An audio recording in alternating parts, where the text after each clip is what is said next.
Promotion of firefighters has been delayed due to, among other things, the need for racial diversity. Guyanese small and large-scale manufacturers can now sell globally on Stabroek Marketplace online. Police are searching for a man who allegedly killed his wife. In Brooklyn, in the wake of yesterday's shooting and smoke bomb attack at Brooklyn train station that left more than 30 persons injured, a councilwoman says increased policing is not the answer to rising crime. And in the region, an international economist is supporting Barbados' tax on sweetened beverages. And you'll have your latest international news coming from the BBC. Do stay tuned. Advertise with us on News Talk Radio Guyana 103.1 FM for best coverage on programs on motivation, beauty and health, parenting and relationships, knowing your rights, and a variety of enlightening content, and get value for your money. Call our helpful staff today on 223-1056 or 223-1041 today. Now for the news in detail. Home Affairs Minister Robeson Ben says the promotion of firefighters has been held up for several reasons. He confirms that these include the need to ensure that there is racial diversity in the fire service as well as other joint services. A number of persons have passed entrance examinations, but existing officers and other ranks of the Guyana Fire Service have not yet been promoted. The Home Affairs Minister says the promotion of the firefighters will be addressed shortly. No time frame has been given. He has on a number of occasions cited the need for greater diversity in the joint services whose members are mainly Afro-Guyanese. Guyanese registered and tax-compliant businesses can now sell their items globally on Stabroek Market online. Officials also say that sellers will be able to receive payments via a secure system from anywhere in the world. The platform was launched at the Marriott Hotel to coincide with National Small Business Week. Chief Executive Officer of Stabroek Marketplace, Altia Tony, says the e-commerce platform offers products that are in keeping with Guyana's standards. We have a standard. I'm sure you're familiar with the Made in Guyana standard. That's a local quality standard that we require. We encourage, and we know that over the long term it will be a requirement for companies that come on board to ensure that they already, and most of them are already compliant with these standards. Most of them are already exporters internationally. So they are already equipped and au fait with those requirements in terms of quality and international trade. President of the Georgetown Chamber of Commerce and Industry, Timothy Tucker, says efforts are ongoing to ensure businesses abide by recognized standards. We have organizations within the country, the GNBS and the Guyana Food and Drug and Analyst Department, that can help.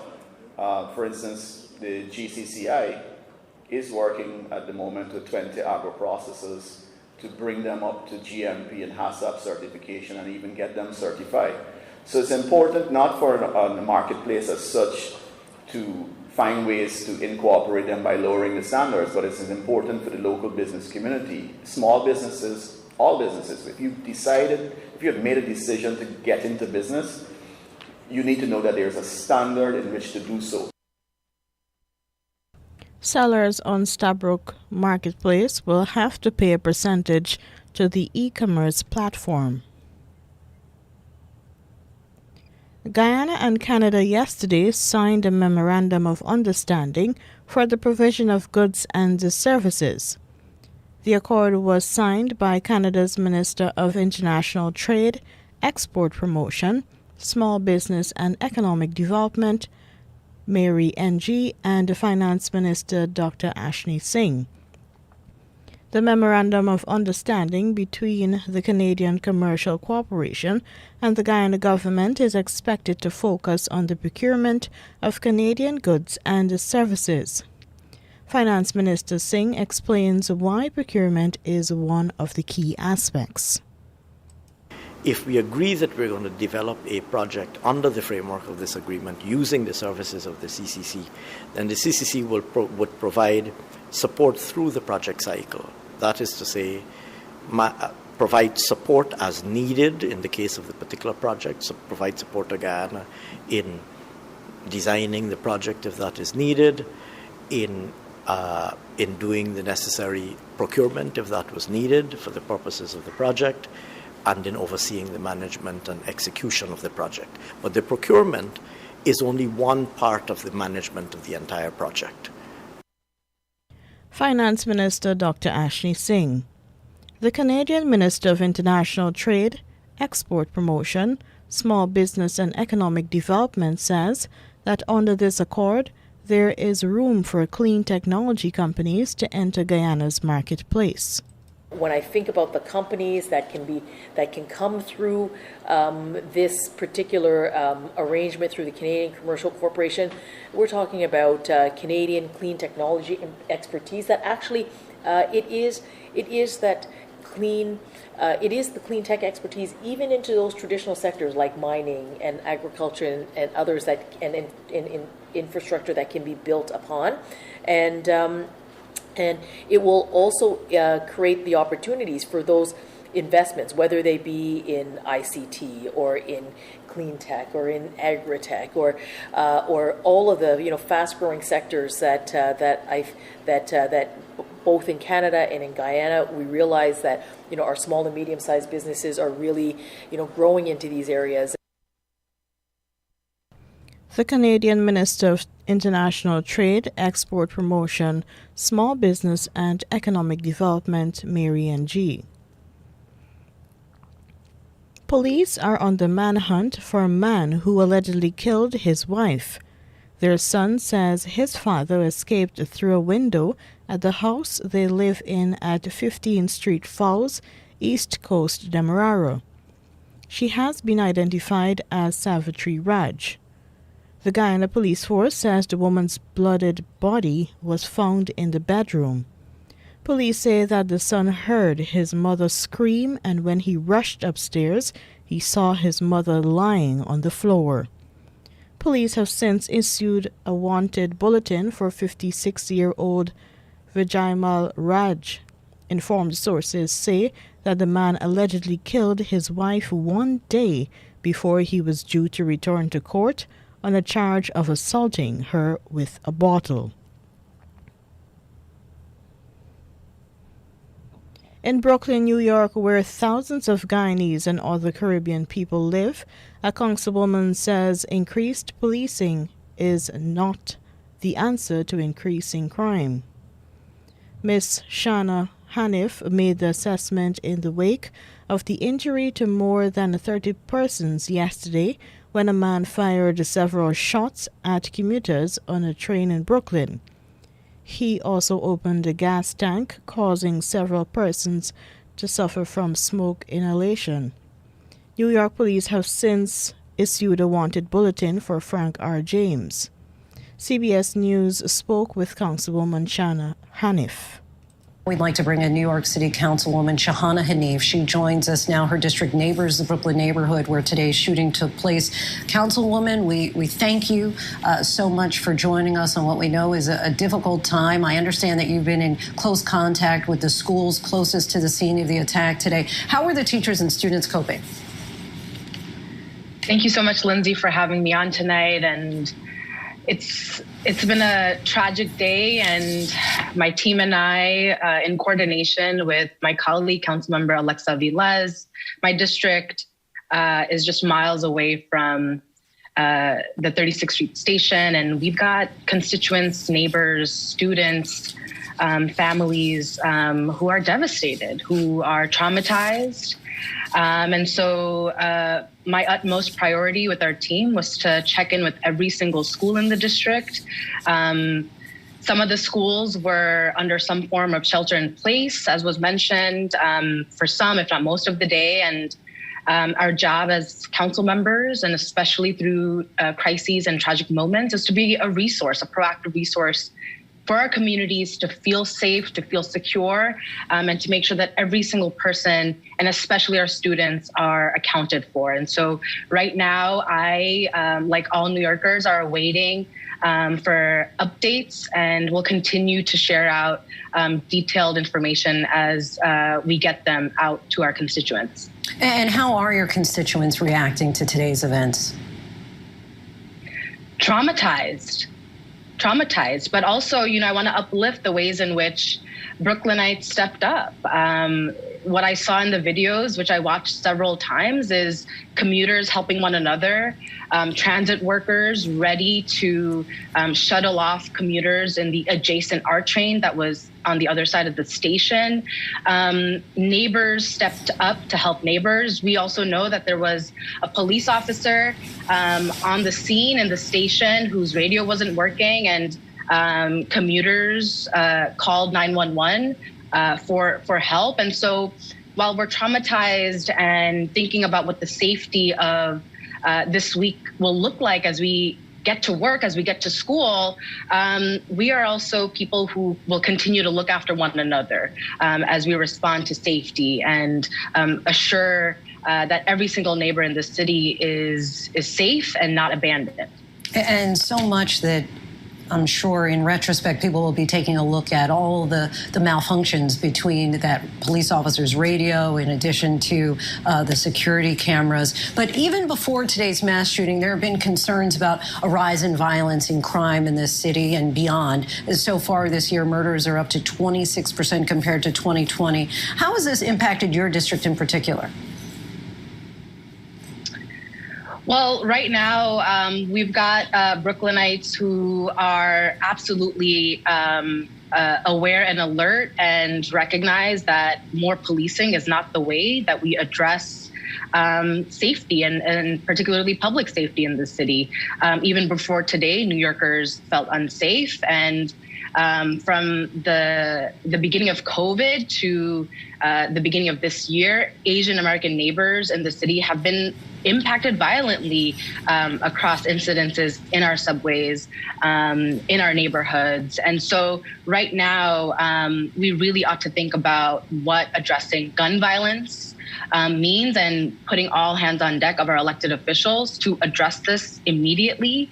And, my neighbors are concerned that with the addition of 1,000 more police officers in subway stations has not significantly reduced the attacks that we're seeing in the stations. And so it's something that we ought to question as New Yorkers, that what are the tools that we are being presented with? What real investments are coming into our neighborhoods to reduce violence, to remove guns off of our streets, and recognizing that policing will not be the way in which we address this. We know that policing is a response to crime, but not means of prevention.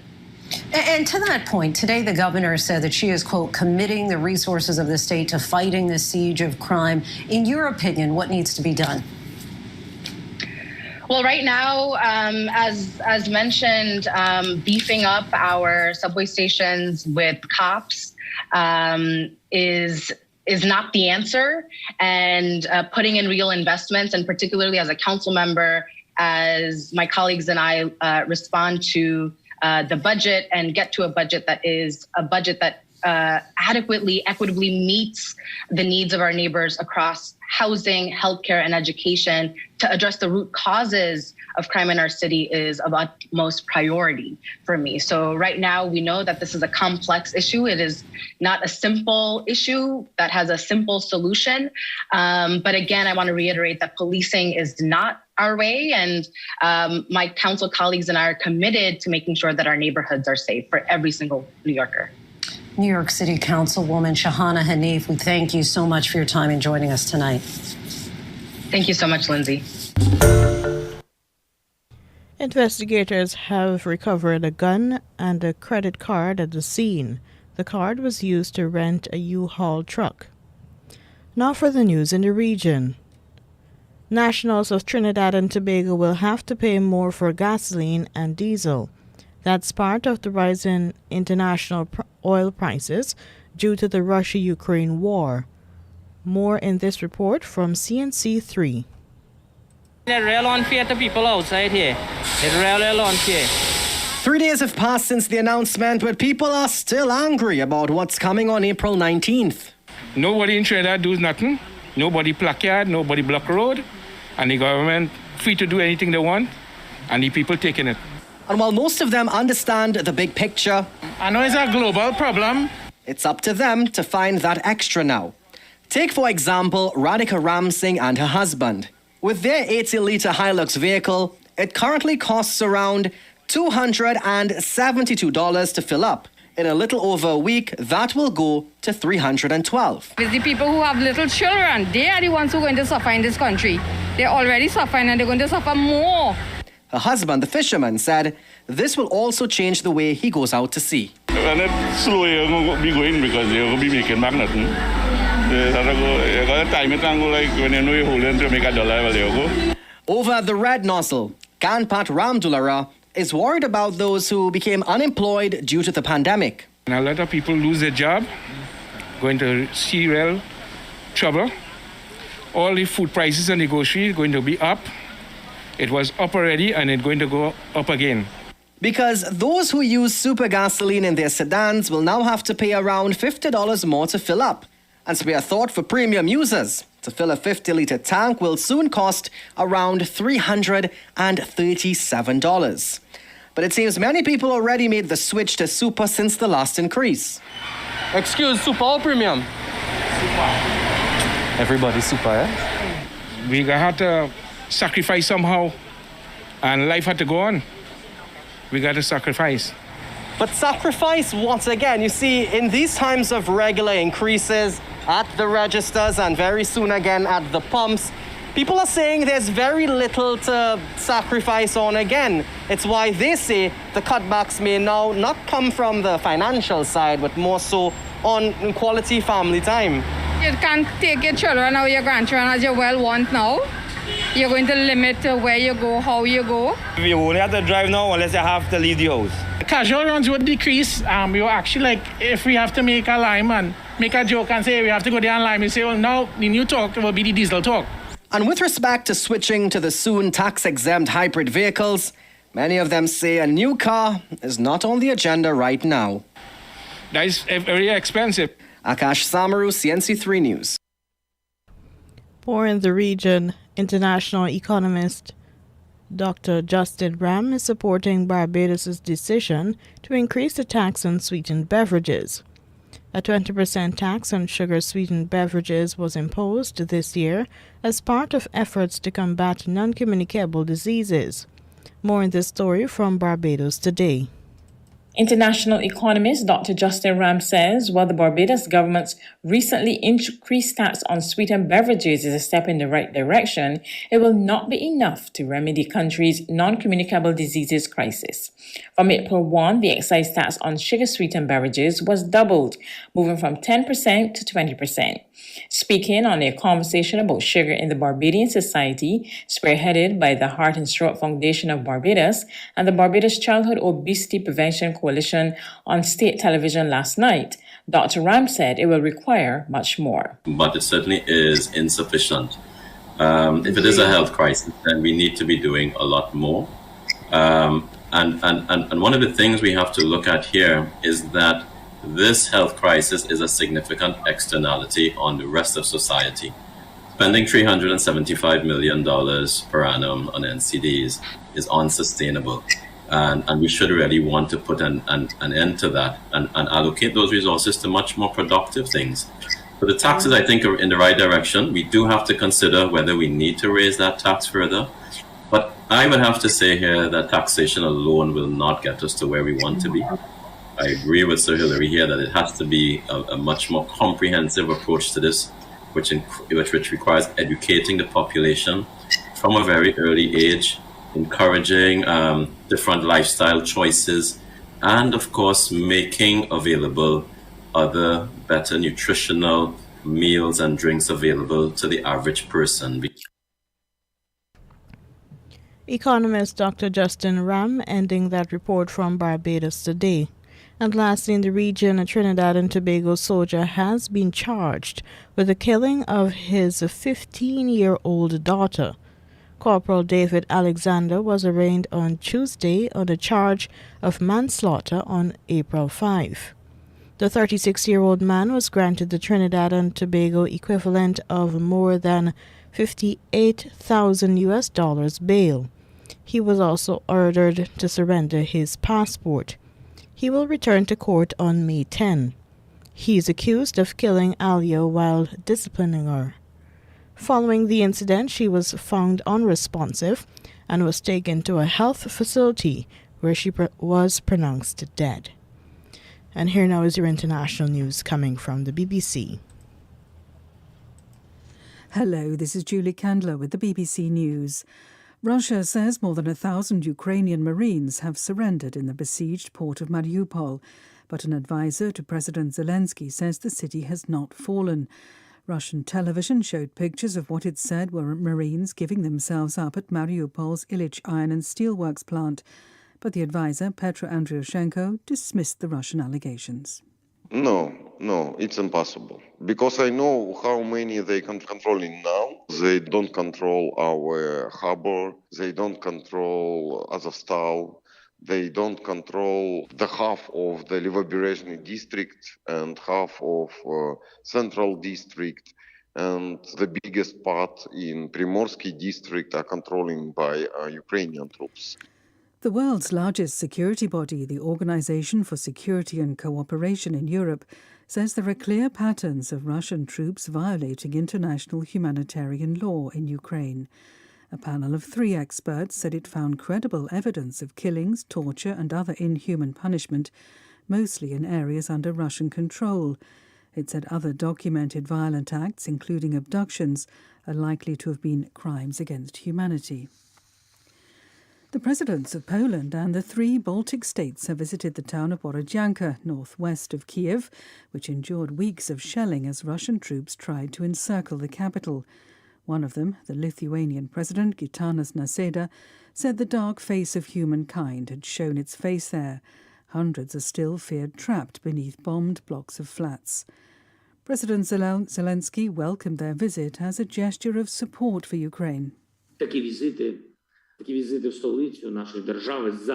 Such visits to the capital of my country are extremely important, especially now. They're important for us.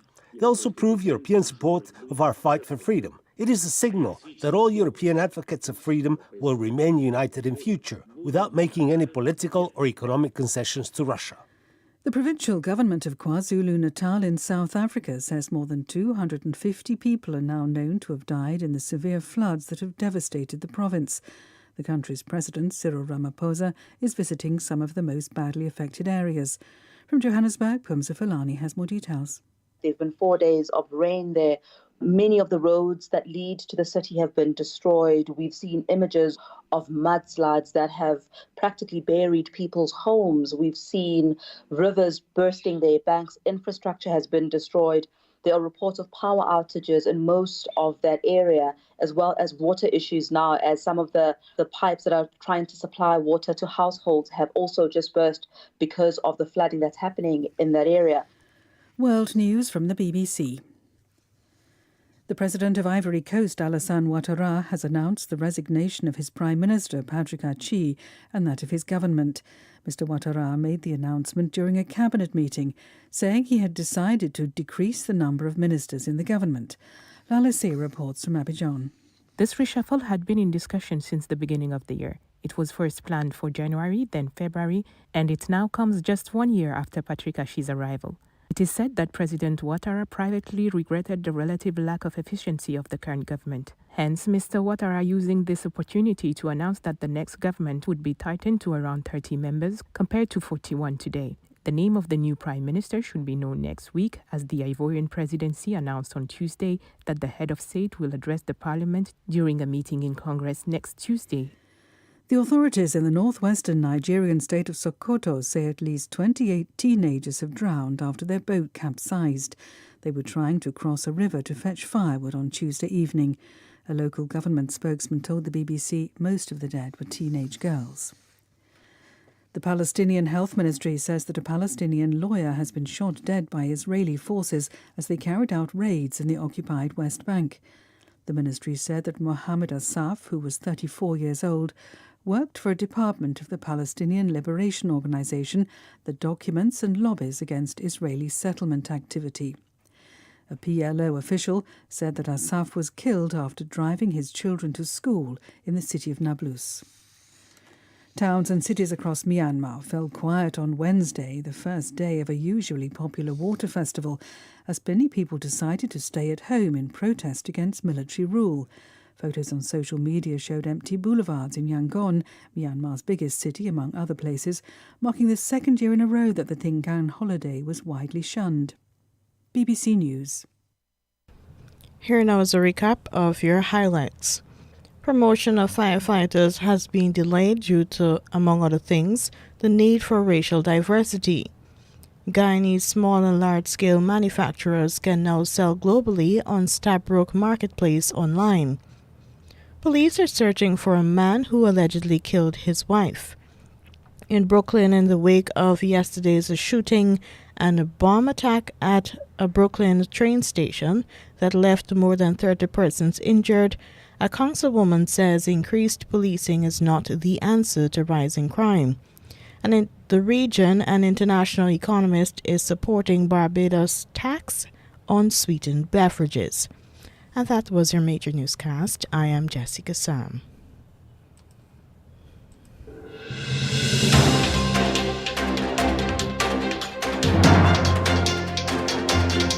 This has been the news, compiled in the News Talk Radio newsroom. For ongoing updates, visit demerarawaves.com, and you can check facebook.com/demwaves and twitter.com/